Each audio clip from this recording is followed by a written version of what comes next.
بسم اللہ الرحمن الرحیم۔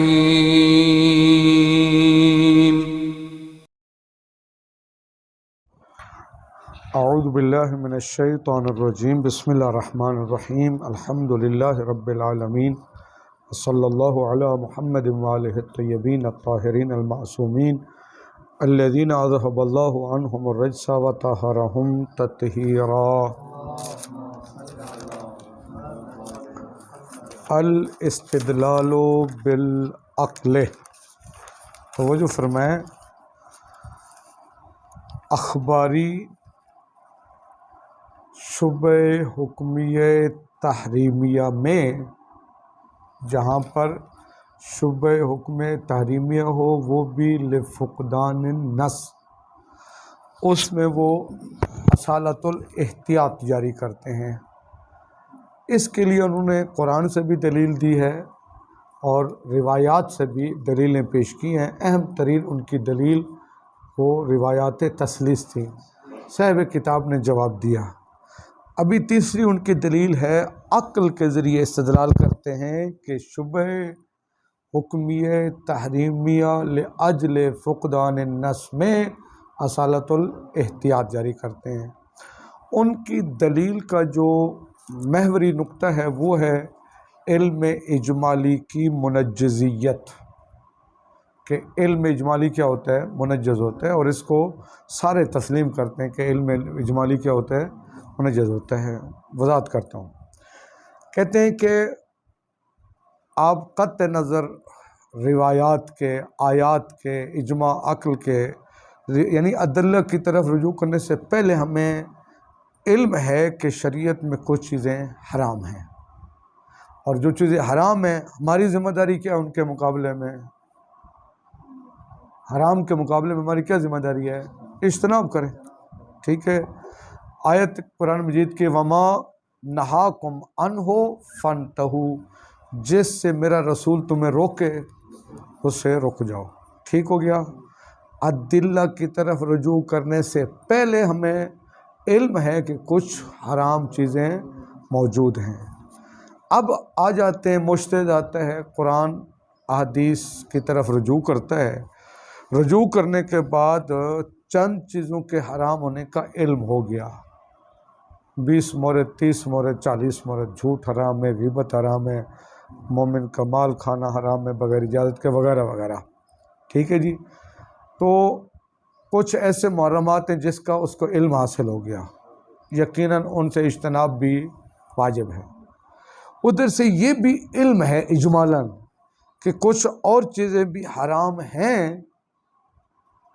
جو ہماری معلومات میں نہیں ہیں، جو ہم تک نہیں پہنچ سکی ہیں، لیکن حتماً کوئی نہ کوئی چیزیں ایسی حرام موجود ہیں، یعنی کچھ محرمات کا ہمیں علم اجمالی ہے، ٹھیک؟ اچھا، فحص اور تفتیش چھان بین کے بعد کچھ محرمات تمہارے لیے واضح ہو گئے، اور کچھ کے حرام ہونے کا ہمیں احتمال ہے، ٹھیک ہے جی؟ یعنی ہو سکتے حرام ہیں، علم اجمالی ہے کہ ہیں حرام کچھ اور چیزیں جو ہم تک نہیں پہنچی ہیں، لہٰذا علم اجمالی منجز ہے علم تفصیلی کی طرح، اور علم اجمالی کی منجزیت تقاضا کرتی ہے کہ جن کی حرمت کا احتمال ہے ان سے بھی میں اجتناب کروں۔ جن چیزوں کی حلیت پر دلیل قائم ہو گئی، بسم اللہ، وہ کیا ہو جائیں گی؟ خارج۔ اور جو چیزیں ادلہ سے جن کا حرام ہونا ثابت ہے وہ بھی ہوگی ثابت، لیکن جو محتمل الحرمت ہیں، کچھ ایسی چیزیں جن کا حرام ہونا احتمالی ہے، اور علم اجمالی بھی ہے کہ ہیں کچھ ایسی چیزیں جو کیا ہیں؟ حرام ہیں، تو علم اجمالی کی منجزیت دلالت کرتی ہے کہ آپ محتمل الحرمت سے بھی کیا کریں؟ جس کی حرمت کا آپ کو احتمال ہے، جب تک اس کی حلیت پر دلیل معتبر موجود نہ ہو، تو علم اجمالی کہتے ہیں جن چیزوں کے حرام ہونے کا احتمال ہے ان سے بھی اجتناب کریں، اور اسی کا معنی ہے احتیاط۔ یہ ان کی دلیل ہے۔ پس وہ کہتے ہیں شبہ حکمیہ تدخین بھی ان موارد میں سے ہے کہ جس کی حرمت کا احتمال ہے، ٹھیک ہے؟ تو لہذا اس تدخین سے احتیاط کرنا، اجتناب کرنا ضروری ہے، اصالۃ البراءت آپ جاری نہیں کر سکتے۔ جواب، ان کے استدلال کا جو محوری نقطہ ہے وہ ہے علم اجمالی کی منجزیت، جو ان کے استدلال اور قیاس کا کبرا ہے۔ صاحب کتاب فرماتے ہیں ہمیں اس کبرا میں کوئی باس نہیں ہے، جب تک علم اجمالی موجود ہوتا ہے وہ علم تفصیلی کی طرح منجز ہوتا ہے، آگے باس علم اجمالی کی تفصیلاً آئے گی، ٹھیک ہے۔ علم اجمالی جب تک علم اجمالی ہے وہ منجز ہے، لیکن بعض اوقات دیکھیے یہ لائن سمجھیں، بعض اوقات علم اجمالی منحل ہو جاتا ہے، اس کی دو طرفیں ہیں نا، پہلے ہے علم اجمالی منجز ہے، ٹھیک ہے، احتیاط وہاں پر ضروری ہے، لیکن بعض اوقات علم اجمالی منحل ہو جاتا ہے دو طرفوں کی طرف، ایک طرف کا ہمیں علم تفصیلی حاصل ہو جاتا ہے اور دوسری طرف کا شک بدوی ہوتا ہے، تو علم اجمالی ہی نہیں رہتا۔ جب علم اجمالی نہیں رہے گا، وہ منحل ہو جاتا ہے ایک علم تفصیلی اور ایک شک بدوی کی طرف، تو پھر مشکوک مورد کی نسبت اس علم اجمالی کی منجزیت بھی ختم ہو جاتی ہے۔ ہم تسلیم کرتے ہیں جب تک علم اجمالی ہے وہ منجز ہے، اس میں کوئی مناقشہ نہیں ہے، لیکن مسئلہ یہ ہوتا ہے کہ علم اجمالی باقی رہنا چاہیے، لیکن ہم یہ کہتے ہیں کہ ہمارے مورد بحث میں علم اجمالی منحل ہو جاتا ہے، اس کی دو طرفیں بنتی ہے، ایک طرف بن جاتی ہے علم تفصیلی اور دوسری طرف بن جاتی ہے شک بدوی۔ میں مثال دیتے ہیں، مثلا مجتہد آتا ہے مقام اجتہاد میں بیٹھا ہوا ہے، قرآن اور حدیث کی طرف وہ کیا کرتا ہے؟ رجوع کرتا ہے۔ توجہ فرمائیں کیسے وہ انحلال کو ثابت کر رہا ہوں کہ علم اجمالی کی پہلے دو طرفیں ہیں، اب وہ منحل ہو گئی ہے، علم اجمالی ختم ہو گیا ہے، اب اس کی دو طرفوں میں ایک علم تفصیلی بن گیا اور ایک علم وہ شک بدوی ہے، تو شک بدوی میں علم اجمالی کی منجزیت ختم ہو گئی۔ کیسے؟ توجہ فرمائیں، مجتہد بیٹھے مقام اجتہاد میں، وہ قرآن اور حدیث کی طرف رجوع کرتا ہے، بعض چیزوں کی حرمت کیا ہوگی؟ ثابت ہوگی۔ اچھا، ادھر سے بعض ایسی ہیں جن کی حرمت ہم تک نہیں پہنچی ہے، لیکن علم اجمالی ہے کہ کچھ ایسی چیزیں ہیں جو کیا ہیں؟ حرام ہیں، ٹھیک ہے، جن کی حرمت کا علم اجمالی ہے ان سے اجتناب کیا ہوگا؟ ضروری۔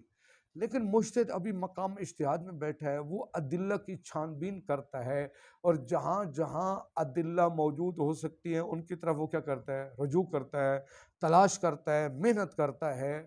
محنت کے بعد چند چیزوں کی حرمت تو ہوگی ثابت۔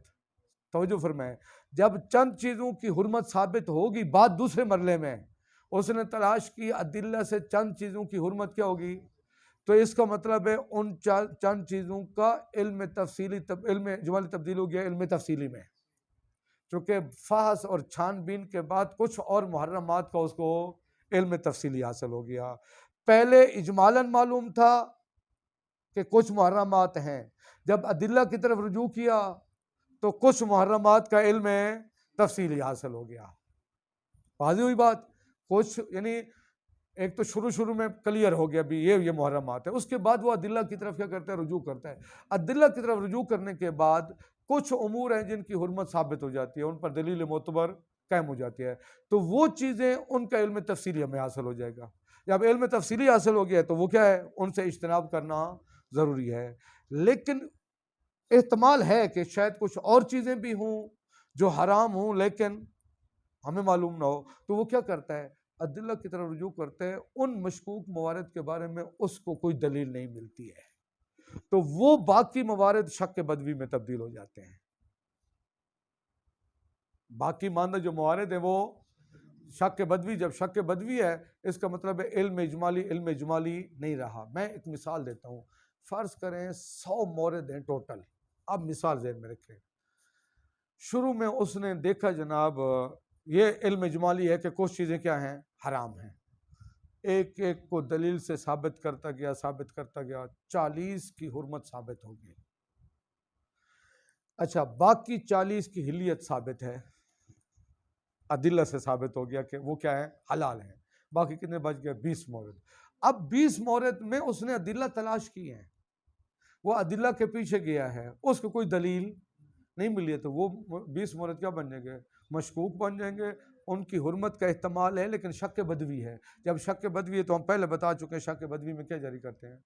اصالت البراءت جاری کرتے ہیں۔ اس کو دیکھیں ترجمہ کر لیں، الاستدلال بالعقل نعلم اجمالا، عبارت بالکل آسان ہے، نعلم اجمالا قبل مراجعۃ الادلہ، عدلہ سے مراد وہی کتاب، روایات، اجماع، عقل، ان کی طرف رجوع کرنے سے پہلے اجمالاً علم ہے بوجود محرمات کثیرۃ فی الشریعہ، شریعت میں بہت ساری چیزیں کیا ہیں؟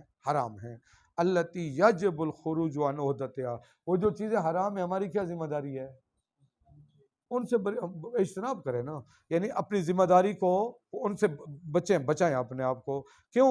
بے مقتضیٰ قولہ سبحانہ، اللہ تعالیٰ کے قول کا تقاضا یہی ہے، وما نہاکم عنہ فانتہوا، جس سے میرا حبیب تمہیں نہیں کرے، منع کرے، ان سے رک جاؤ۔ وبعد مراجعۃ الادلہ، پہلے تھا علم اجمالی کہ شریعت میں کچھ محرمات ہیں، ٹھیک ہے، اب جب ادلہ کی طرف رجوع کیا، کتاب، روایات، اجماع، عقل سے ناقف ہو، ہمیں معلوم ہو جاتا ہے علی وجود محرمات فی الشریعہ، کہ شریعت میں کچھ محرمات ہیں، بیانہ حل کتاب و سنت، جس کو کتاب اور سنت میں، مثلا غیبت نہ کرو، حسد نہ کرو، شراب نہ پیو، بیع ربوی نہ کرو، وغیرہ وغیرہ۔ ولیکن نحتمل وجود محرمات اخرى، لیکن کچھ اور محرمات کی موجودگی کا بھی علم ہے، بینہ الشارع ولم تصل الینا، یعنی احتمال ہے کچھ اور بھی محرمات ہیں شارع نے بیان کیا ہے لیکن ہم تک نہیں پہنچی۔ فمقتضی منجزیت العلم الاجمالی، علم اجمالی کی منجزیت کا تقاضا یہ ہے، هو الاجتناب عن کل ما نحتمل حرمتہ، جس کی حرمت کا احتمال ہے اس سے اجتناب کریں۔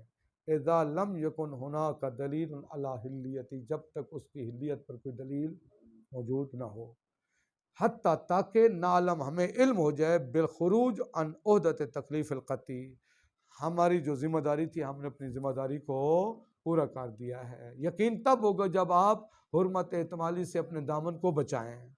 شأن کل شبہۃ معصورۃ، جس طرح کہ ہر شبہ معصورہ میں اگر دو برتنوں میں ایک یقین ہے کہ ان میں سے ایک میں شراب ہے، شبہ معصور ہے، تو آپ کو یقین کب ہوگا کہ آپ نے حرام سے بچے ہیں؟ جب دونوں سے اجتناب کریں گے۔ کچھ محرمات وہ جن کی حرمت ثابت ہو چکی، کچھ وہ ہیں محتمل الحرمہ ہے، اور وہ جو موارد ہمیں علم اجمالی کے علم میں بھی حتماً کچھ چیزیں حرام ہیں شارع نے بیان کی ہم تک، تو ان میں سے تدخین بھی ہے، ہو سکتا ہے یہ بھی انہی میں سے ہو، لہٰذا احتیاط کا تقاضا یہ ہے، منجزیت علم اجمالی کا تقاضا یہ، اپنے دامن کو بچائیں۔ دامن کو کیسے بچائیں؟ آپ یقین کریں کہ میں نے اپنی ذمہ داری کو پورا کر دیا ہے، یقین تب ہوگا جب آپ اس سے اجتناب کریں گے۔ واضح کی بات یہ ہے، یلاحظ علیہ، جواب ایک ہی بات ہے بھی، جب ہمیں کبرا تسلیم ہے، کبرا کیا ہے کہ علم اجمالی منجز ہوتا ہے، بالکل کوئی بات نہیں، جب تک علم اجمالی منجز ہے اس کی منجزیت میں کوئی اختلاف، ہم کہتے ہیں علم اجمالی کی منجزیت ہی ختم ہو جاتی ہے، یا علم اجمالی نہیں رہتا، اس کی ایک طرف بدل جاتی ہے علم تفصیلی میں، ایک بدل جاتی ہے دوسری طرف بن جاتی ہے شک بدوی۔ دیکھیے یلاحظ علیہ، اس پر اعتراض، ان العلم الاجمالی انما ينجز اذا بقي على حاله، علم اجمالی اس وقت تک منجز ہوتا ہے جب تک علم اجمالی رہے، اپنی حالت پر باقی رہے۔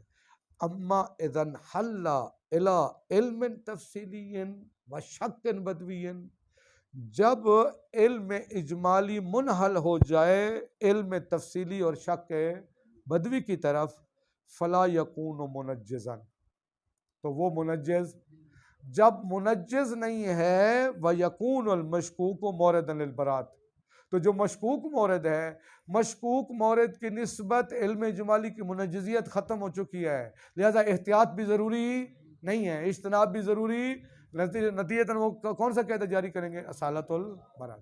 اب وہ مثال سے ثابت کریں گے کیسے علم اجمالی، وہ میں نے بیان کیا کیسے علم اجمالی منحل ہو گیا ہے علم تفصیلی اور شبہ بدوی۔ چونکہ شروع میں تھا، آپ کو شروع میں تھا علم اجمالی تھا، کچھ محرمات ہیں۔ اب مجتہد جب مقام افتاء میں، مقام اجتہاد میں بیٹھتا ہے تو اس نے ادلہ کی طرف رجوع کیا ہے۔ ادلہ کی طرف رجوع کرنے کے بعد کچھ حراموں کا اس کو علم حاصل یا ان پر ایک دلیل معتبر قائم ہو گئی، باقی ماندہ ان کی حرمت معلوم نہیں ہے، باقی ماندہ مشکوک مورد بن جائیں گے۔ اب یہ علم اجمالی کی دو طرفیں نہیں رہیں گی، بلکہ ایک طرف ادلہ کے بعد علم تفصیلی میں بدل گئی ہیں جن کی حرمت کا علم ہو گیا ہے، اور دوسری کیا بنیں گی؟ شک بدی، وہ مشکوک موارد ہوں گے۔ تو مشکوک موارد کی نسبت علم اجمالی منجز نہیں ہوتا، لہذا کیا جاری کریں گے وہاں؟ صالۃ البراءت۔ مثلا مثال دیتے ہیں، اذا علم بغصبیت احد المعلین، پہلے علم اجمالی ہے ان دو مالوں میں سے ایک غصبی ہے، دو مال رکھے ہوئے ہیں، ایک دائیں طرف ایک بائیں طرف، علم اجمالی ہے کہ ان دونوں میں سے، اب جب تک علم اجمالی ہے دونوں سے اجتناب ضروری ہے، ٹھیک ہے نا؟ مجھے یقین ہے ان دو مالوں میں سے ایک حرام ہے، غصبی ہے، تو میں دونوں سے کیا کروں؟ اجتناب۔ علم ہوتا ہے دو مالوں میں سے ایک کی غصبیت کا، محتمال غصبیت اہمامان، جبکہ یہ بھی احتمال ہے کہ دونوں کیا ہوں؟ غصبی ہوں۔ فَإِذَا قَامَتِ الْبَيِّنَةُ عَلَى غَصْبِيَّةِ أَحَدِهِمَا الْمُعَيَّنِ، توجہ فرمائیں، پہلے علم اجمالی کی تھی دو طرفیں، دو مال پڑے ہوئے ہیں، یہ مال، ان میں سے ایک کے غصبی ہونے کا تو یقین ہے، اور یہ بھی احتمال ہے کہ دونوں غصبی ہوں، لیکن بعد میں ایک کی معین، ایک کی غصبیت پر دلیل قائم ہو گئی۔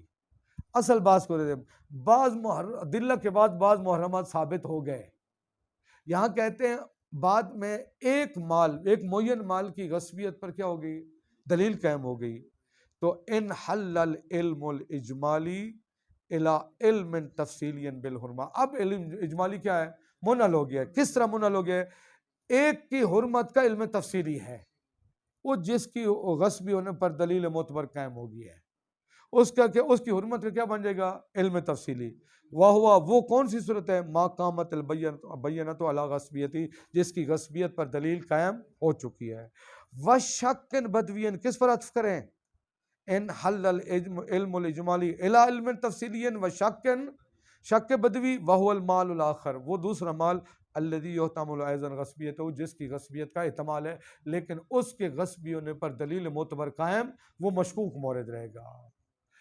یہاں بالکل اسی طرح ہے، خود بیان کر رہے ہیں، وَمِثْلُهُ الْمَقَامِ، ہمارے مورد عباس میں بھی اسی طرح ہے، اذ فیہ علمان، ہمارے پاس کیا ہے؟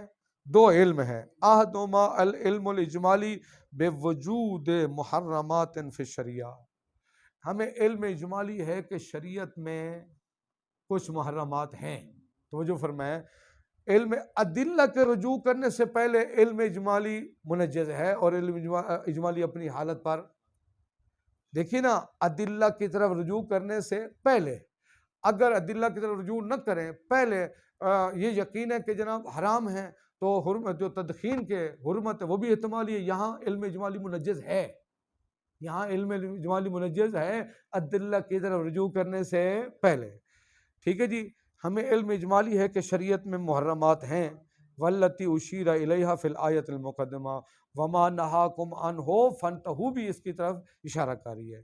ثانی ہما العلم التفصیلی بمحرمات، بعض چیزوں کے حرام ہونے کا ہمیں علم تفصیلی کیسے حاصل ہوا ہے؟ ذرا بتائیں، علم تفصیلی کیسے حاصل ہوا ہے بعض محرمات کا؟ ادلہ کی وجہ سے۔ ادلہ کیا ہے؟ کتاب ہے، روایات ہیں، اجماع ہے، عقل ہے، اسی کو بیان کرتے ہیں۔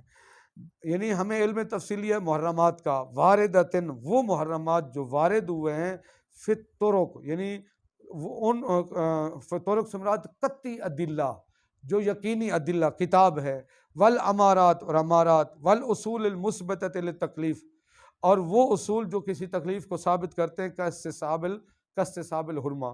توجہ فرمائیں، پہلے تھا یہ علم اجمالی تھا کہ محرمات ہیں، اب ادلہ کی طرف، ادلہ کیا ہیں؟ وہ ادلہ قطعیہ، قرآن ہوں اور خبر متواتر ہو، یا امارات ہوں، امارات سے مراد ظنون معتبرہ، یا اصول عملیہ جو کسی تکلیف کو ثابت کرتے ہیں، جیسے اصالت الحرمت ہے، یہ ادلہ دلالت کاری ہیں کہ فلاں فلاں فلاں چیز کیا ہے، حرام ہے۔ تو اب ان ادلہ سے جن کی حرمت کا علم ہوا ہے تو وہ علم کون سا ہے؟ علم تفصیلی ہے۔ وہ کیا ہو گیا؟ علی وجہ لو ازلنا موارد العلم التفصیلی عن الموارد الاجمالی لما کان فیہ علم بالمحرمات۔ سنیں، اب کچھ موارد کا کیا ہو گیا ہوگا ہمیں علم تفصیلی، اب ان کو ازلنا کیا کر دیں، ہم جدا کر دیں کن موارد سے؟ جن موارد کا علم اجمالی ہے۔ تو جب جدا کریں گے لما کان فیہ علم بالمحرمات، اب سنیں، بعض کی حرمت ادلہ سے ثابت ہوگی، جو باقی بعض ہیں ان کی حرمت کا علم نہیں رہا ہمیں۔ نقطہ سمجھ آیا؟ ادلہ کے ذریعے سے بعض موارد کی حرمت ثابت ہو گئی، باقی ماندہ بعض ان کی حرمت کا ہمیں علم۔ کہتے ہیں جب علم تفصیلی کے موارد کو جدا کریں موارد اجمالی سے، یعنی جدا کریں کیسے؟ یعنی جن کی حرمت پر دلیل ادلہ موجود ہیں، تو لما کان فیہ علم بالمحرمات، اب باقی ماندہ میں ہمیں محرمات کا علم نہیں ہوگا، بل تکون الحرمت امرا محتملا، بلکہ ان کی حرمت کا احتمال ہے، یعنی وہ شک بدوی ہے۔ وہ کس میں داخل ہو جائیں گے؟ شک بدوی میں۔ تاقع مجرا للبراءت، جو جہاں پر کون سی چیز جاری ہوتی ہے؟ اصالت البراءت۔ یعنی کیا مطلب؟ مطلب یہ ہے کہ ان ادلہ کی وجہ سے علم اجمالی نہیں رہا۔ ہم کبرا کو تسلیم کرتے ہیں، جہاں علم اجمالی ہوتا ہے حتماً وہ منجز ہوتا ہے، لیکن جب وہ کیا ہو جائے، دو طرفیں تھیں جناب، مثلا دو برتن پڑے ہوئے ہیں، ایک میں شراب ہے ایک میں پانی ہے، علم اجمالی ہے، لیکن بعد میں ٹیسٹ کرنے سے پتہ چل گیا کہ ان میں سے ایک برتن معین کیا ہے، وہ شراب ہے، کیا علم اجمالی رہا ہے؟ البتہ احتمال تھا کہ دونوں شراب بھی ہو سکتے ہیں، ایک کی حرمت ثابت ہو گئی دلیل کے ذریعے سے، ٹھیک ہے، تو دوسرے کی حرمت کا احتمال رہے گا، اب وہ شک بدوی ہوگا، اس کا علم نہیں ہے، پہلے علم تھا، اب وہ علم شک بدوی میں تبدیل ہو گیا، لہذا علم اجمالی اپنی حالت پر باقی نہیں رہا۔ وَعَلَى ضَوْءِ مَا ذَكَرْنَا فَالْعِلْمُ الْإِجْمَالِ بِالْمُحَرَّمَاتِ الْمُتَيَقِّنَةِ، پہلے ہمیں علم اجمالی تھا کہ یقینی طور پر کچھ چیزیں حرام ہیں، لیکن یہ علم ینحل الی علم تفصیلی بمحرمات، یہ علم اجمالی منحل ہو گیا ہے ایک علم تفصیلی کی طرف، ہمیں علم تفصیلی ہے چند محرمات کا۔ وہ علم تفصیلی کیسے حاصل ہوا ہے؟ تثبت بالطرق والامارات، وہ قرآن، سنت، روایات، اجماع، اصول سے ثابت ہو گیا ہے۔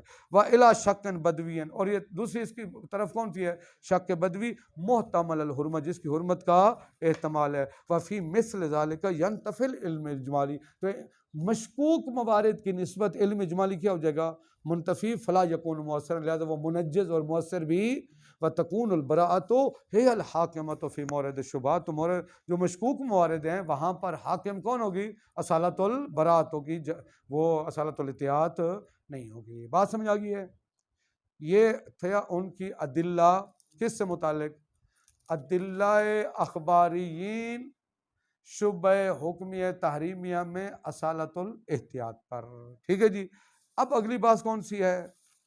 زبانی سننے بالکل آسان ہے ترجمہ، لیکن مطلب ذہن میں، ہم نے کہا تھا 4 مسئلے ہیں۔ دیکھیے اگر آپ اصل بحث کو لیں، ہماری بات جاری ہے کہ اس میں اصول عملیہ، سب سے پہلی اصالت البراءت، کہتے ہیں شبہ اور شک یا شبہ تحریمیہ ہوتا ہے یا شبہ وجوبیہ، ٹھیک۔ پھر اس سے پہلے کیا تقسیم کی تھی؟ یا شبہ حکمیہ یا شبہ موضوعیہ، شبہ حکمیہ اور شبہ موضوعیہ۔ پھر دونوں میں سے ہر ایک کی 2 قسمیں ہیں، یا وہ شبہ تحریمیہ ہے یا شبہ وجوبیہ ہے۔ جو شبہ تحریمیہ ہے اس کا سبب، شبہ حکمیہ کا سبب 3 چیزیں ہیں۔ پہلا کیا تھا؟ فقدان ہے، اب تک ہماری بات اس میں تھی، شبہ حکمیہ ہو اور تحریمیہ ہو۔ شبہ حکمیہ تحریمیہ کسے کہتے ہیں؟ حرمت کا احتمال ہے، ٹھیک ہے، یقین نہیں ہے، اور اس کام کے واجب نہ ہونے کا یقین ہے، واجب نہیں ہے حتماً، ٹھیک ہے، چونکہ واجب اگر ہے تو پھر حرام نہیں ہو سکتا نا۔ واجب نہ ہونے کا یقین ہے اور حرمت کا احتمال ہے، اور اس کا منشا کیا ہے؟ فقدان النص، یعنی نص سے معتبر نہیں ہے۔ اچھا، فقدان النص ہی جو کہتے ہیں نص نہیں ہے، مطلب ہے نص سے معتبر نہیں ہے۔ یہ دونوں صورتوں کو شامل ہے، نص بالکل نہ ہو یا نص ہو غیر معتبر ہو، یعنی وہ اس کا منشا کیا ہے؟ فقدان نص۔ نص کے آگے لفظ کیا شامل کرتے ہیں؟ معتبر، یعنی نص سے معتبر اس کی حرمت پر موجود نہیں ہے۔ ابھی دوسرا مورد کون سا ہے؟ دوسرا مورد ہے شبہ حکمیہ تحریمیہ لاجمال النص۔ یعنی کیا مطلب؟ یعنی اس شبہ کا منشا کیا ہے؟ فقدان نص نہیں ہے، نص موجود ہے لیکن وہ مجمل ہے۔ دو مثالیں، ایک کی طرف اشارہ ہوا ہے کتاب میں اور ایک وضاحت کے ساتھ دی گئی۔ میں پہلی مثال دیتا ہوں۔ فرض کریں کوئی کہتا ہے، مثلا ایک آیت آ جاتی ہے لا تنظر مثلا الی امتک، فرض کریں اپنی اماں چچی کو اس کی طرف نگاہ نہ کرو۔ سمجھا گی بات؟ کیا آگی؟ نہیں آگی۔ وہ اگر آپ کو موبائل سے الفاظ یاد ہوں، اس موجز اول میں نہیں کے بارے میں صاحب کتاب کا نظریہ یہ تھا کہ وہ صرف انزجار پر دلالت کرتی ہے، نہ حرمت پر دلالت کرتی ہے نہ کراہت پر۔ حرمت اور کراہت کو ثابت کرنے کے لیے ادلہ کی ضرورت ہوتی ہے۔ جس طرح کہ امر کس پر دلالت کرتا تھا؟ بعث پر۔ وجوب اور استحباب ادلہ سے ثابت کریں گے۔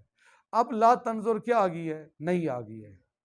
اب روایت موجود ہے، نص موجود ہے، فرض یہ کہ نص ہے بھی سندن بھی صحیح ہے، روایت میں اور کوئی اشکال، لیکن پتہ نہیں ہے کہ لا تنظر حرمت میں ظہور رکھ رہا ہے یا کراہت میں۔ لا تنظر حرمت پر دلالت کر رہا ہے یا کراہت پر، اور کسی ایک طرف پر کوئی قرینہ بھی موجود۔ دیکھیے، اگر کسی ایک پر قرینہ موجود ہو تو فابہا، فرض یہ کہ کسی ایک پر قرینہ بھی موجود، لہٰذا یہاں پر حرمت کا بھی احتمال ہے اور کراہت کا بھی، تو نص کیا ہو جائے گی؟ مجمل ہو جائے گی۔ لہٰذا یہ شبہ تحریمیہ، شبہ حکمیہ تحریمیہ ہے لاجمال النص۔ ایک مثال دی ہے خود صاحب کتاب نے، توجہ فرمائیں۔ فرض کریں کہ روایت ہے الغناء حرام، روایت ثابت ہے، معتبر ہے، ساری چیزیں ثابت ہیں، لیکن مجمل ہے۔ کیسے؟ غنا، روایت کہتی ہے غنا حرام ہے۔ بھی غنا دو طرح کا ہوتا ہے، ایک ہوتا ہے خالی گلے میں آواز گھمانا، ایک ہوتا ہے اس آواز گھمانے کو ترجیع کہا جاتا ہے، ترجیع، ٹھیک ہے جی، آواز کو گھمانا۔ ایک ہوتا ہے آواز کو گھمائیں اور ساتھ ساتھ وہ ترجیع مطرب بھی ہو، بندے کو مست کر دے، آپے سے باہر کر دے۔ بعض اوقات سوری اتنی اچھی ہوتی ہے نا، بندہ جھومنے لگ جاتا ہے، جس کو کہتے ہیں نا، ہوتا ہے نا، یہ ہمارے جب ذاکر پڑھتے ہیں قصیدے تو بندے اٹھ کے دھمال شروع کر دیتے ہیں، اسی کو مطرب کہتے ہیں، ٹھیک ہے جی۔ اچھا، اس میں ایک یقینی مورد ہے، توجہ فرمائیں، اگر ترجیع بھی ہو اور مطرب بھی ہو، یہ یقیناً حرام ہے۔ گلے میں آواز کو گھمائیں اور مطرب بھی ہو، یہ حتماً حرام ہے، یہ محل باس سے بھی خارج ہے۔ مسئلہ ہے وہ ترجیع جو اضطراب کے بغیر ہو، مطرب نہ ہو، اس میں شک ہے، پتہ نہیں یہ بھی غنا کا مصداق ہے یا غنا کا مصداق نہیں ہے، آیا یہ بھی حرام ہے یا یہ حرام نہیں ہے، یعنی اس کی حرمت کیا ہے؟ مشکوک ہے، اس کی حرمت مشکوک ہے۔ جب مشکوک ہے تو یہاں پر وہ جو شک ہے، شبہ ہے، اس کا منشا کیا ہے؟ کیا فقدان نص؟ نہیں، نص موجود ہے، اس نص کا مجمل ہونا، ٹھیک ہے۔ کہتے ہیں اس طرح کے موارد میں کیا کریں؟ اصالت البراءت جاری کریں یا اصالت الاحتیاط؟ وہی سابقہ بحث یہاں پر بھی ہے۔ اصولی کہتے ہیں ان موارد میں اصالت البراءت جاری کرتے ہیں، اور ان کی ادلہ وہی ہیں جو پیچھے، مثلا حدیث رفع قاعدہ قب ہے عقاب بلا بیان، یہاں پر بھی ہوں گی بھی، یہاں حرمت آپ ثابت نہیں کر سکتے، کیوں؟ کیونکہ صرف جو ترجیح ہے اس کی حرمت کا بیان ہم تک نہیں پہنچا ہے، جب بیان نہیں پہنچا ہے تو عقاب بلا بیان کیا ہوتا ہے؟ کبھی ہوتا ہے، لہذا صالت البراءت۔ اسی طرح حدیث رفع، اسی طرح جو باقی ادلہ ہیں، اور جو اخباری ہیں وہ کہتے ہیں احتیاط جاری کریں گے، ان کی جو وہاں ادلہ تھی یہاں پر بھی وہی عدلہ ہوں گی، کوئی فرق نہیں ہے. یہ مسئلہ ہو گیا. دوسرا اس کا ترجمہ کرنے پہ تیسرا مسئلہ آسان ہے بالکل. المسئلۃ الثانیہ الشبہۃ الحکمیۃ التحریمیہ لاجمال النص اذا تردد الغناء المحرم بین کونہ مطلق الترجیح او الترجیح المضطرب. بھی ادھر سے آپ خود اپنی طرف سے محنت شامل کریں نا. ہمارے پاس روایت ہے الغنا حرام.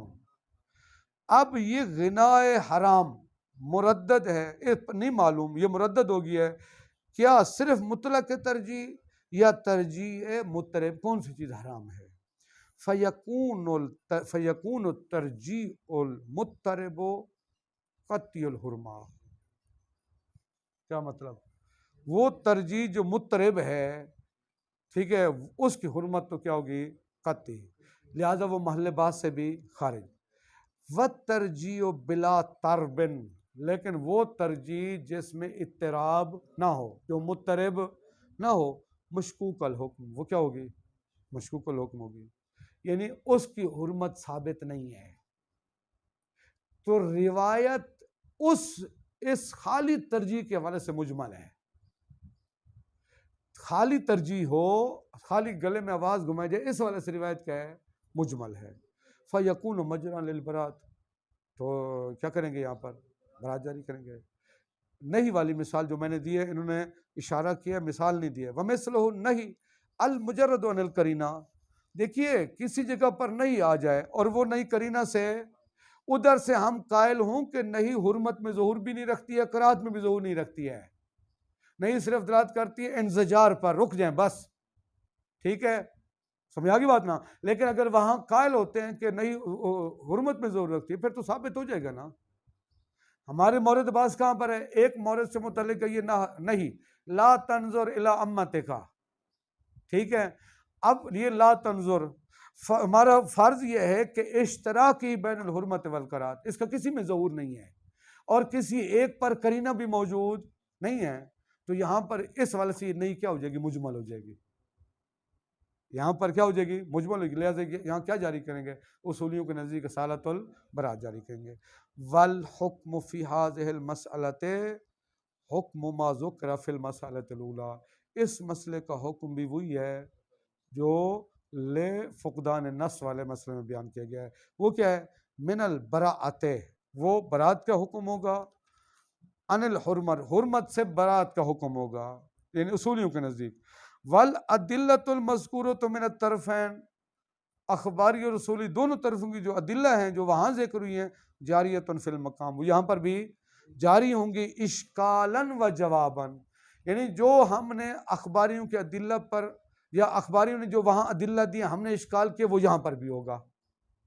ٹھیک ہے جی، یہ مسئلہ ختم. تیسرا المسئلۃ الثالثہ الشبہۃ الحکمیۃ التحریمیۃ لتعارض النصین. توجہ فرمائیں، اس کو خالص میں، یعنی کیا مطلب؟ خلاصہ یہ ہے ہمارے پاس دو دلیلیں ہیں، ایک دلالت کاری ہے حرمت پر اور ایک دلیل دلالت کاری ہے اسی شے کے اباحہ پر، مباح ہونے پر.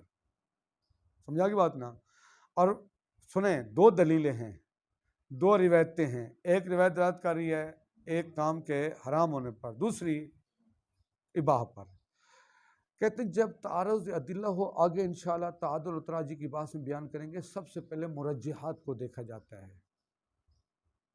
فرض یہاں یہ ہے کہ کسی ایک روایت کے مرجح بھی موجود نہیں ہے، کیونکہ اگر مرجحات ہوں، مثلا مرجحات میں ایک یہ ہے، آگے بیان کریں گے، جو قرآن کے مطابق ہوگی اس کو لے لیں گے، یہ مرجح شمار، دوسری کو چھوڑ دیں گے. یا ایک مرجح یہ ہے کہ جو عامہ کے مخالف ہو، ٹھیک ہے جی، اس کو لے لیں گے، باقیوں کو چھوڑ دیں گے. ایک مرجح یہ کہ جو مشہور ہو. یہاں فرض یہ کہ دو ادلہ ہیں، ایک حرمت پر دلالت کری ہے، ایک اباحہ پر، اور دونوں کا میں سے کسی کا مرجح بھی موجود نہیں ہے. سمجھا کی بات؟ تو یہاں کیا کریں؟ فرماتے ہیں یہاں اصالۃ البراءت جاری کرتے ہیں. اصالۃ الاحتیاط واجب نہیں ہے. کیوں؟ کہتے ہیں اگرچہ ایک روایت حرمت پر دلالت کر رہی ہے لیکن دوسری روایت ایسی ہے جو اباحہ پر دلالت کر رہی ہے، ان کے درمیان کیا ہوگا؟ تعارض. تعارض کا قاعدہ کیا ہے؟ اذا تعارض تساقطا. تساقطا کا مطلب ہے اب ہمیں اس طرف کے حرمت کا علم باقی نہیں رہا. جب حرمت کا علم نہیں ہے تو وہ کیا بن جائے گا؟ مشکوک مورد بن جائے گا. مشکوک مورد ہے تو اصالت الاحتیاط. ہاں کہتے ہیں ایک روایت بیان کی گئی ہے جو روایت کہتی ہے اس طرح کے موارد میں آپ اپنے دامن کو بچائیں، احتیاط کریں. صاحب کتاب فرماتے وہ روایت جس کتاب میں لکھی گئی وہ کتاب بھی اتنی معتبر نہیں ہے اور خود روایت بھی سندن ضعیف ہے. لہذا صالۃ البراءت. توجہ فرمائیں. المسئلۃ الثالثۃ الشبہۃ الحکمیۃ والتحریمیۃ لتعارض النصین. سمجھا کی بات؟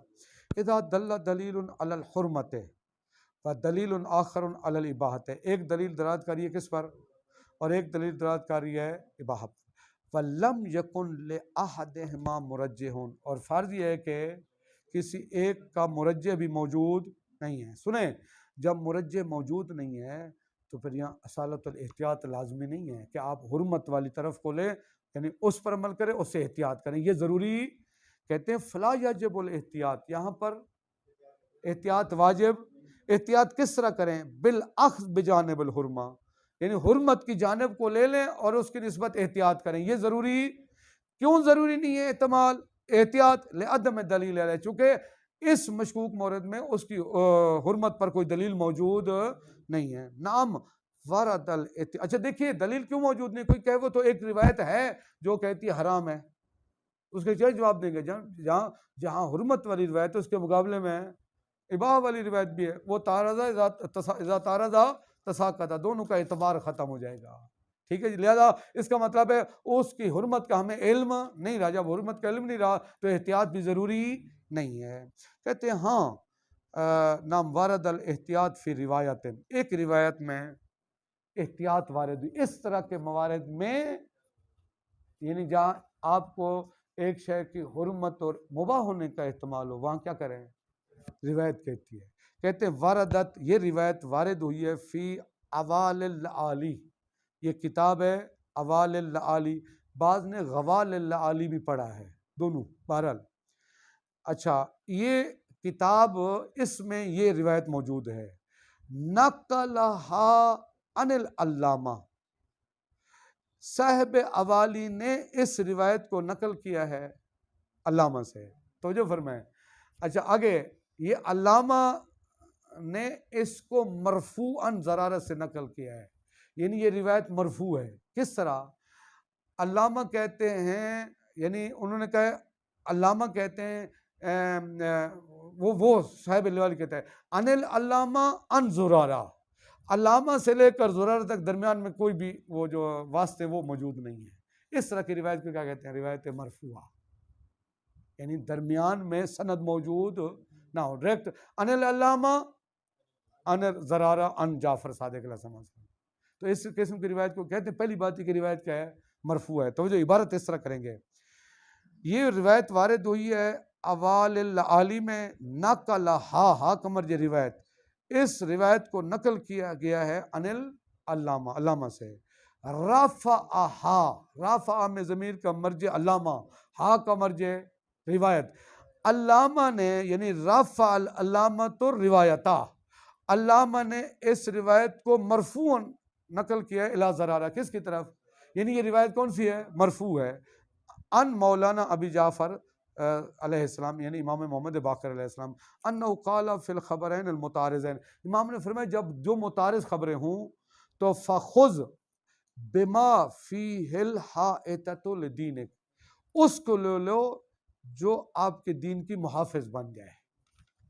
وَاتْرُكِ الْآخَرَ، اور دوسرے کو کیا کر دو؟ یعنی کہ وہ دین کی محافظ کب ہوگی؟ جب آپ اس کو ترک کر دیں، جب اس سے اجتناب کریں. صاحب کتاب فرماتے والروایت ضعیفۃ سند لا یحتج بہا. روایت کیا ہے؟ ضعیفۃ سند ہے اور کیا ہے؟